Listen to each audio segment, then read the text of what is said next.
নমস্কার। আজ সুকুমার রায়ের জন্মদিন। জন্মদিনে আমার শ্রদ্ধার্ঘ্য। আজকের ছোট গল্প বোকা বুড়ি। এক ছিল বুড়ো আর এক ছিল বুড়ি। তারা ভারী গরিব, আর বুড়ি বেজায় বোকা আর ভয়ানক বেশি কথা বলে। যেখানে সেখানে যার তার সঙ্গে গল্প জুড়ে দেয়। তার পেটে কোনো কথা থাকে না। বুড়ো একদিন তার জমি চষতে চষতে মাটির নিচে এক কলসি পেলে।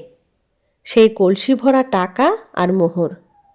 তখন তার ভারী ভাবনা হলো, এ টাকা যদি ফেলে রাখি, কোনো দিন কে চুরি করে নেবে। আর যদি টাকা বাড়ি নিয়ে যায়, বুড়ি টের পেয়ে যাবে। সে সকলের কাছে তার গল্প করবে। ক্রমে কথা রাষ্ট্র হয়ে পড়লে রাজার কোটাল এসে সব কেড়ে কুড়ে নিয়ে যাবে। ভেবে ভেবে সে এক ফন্দি আঁটল।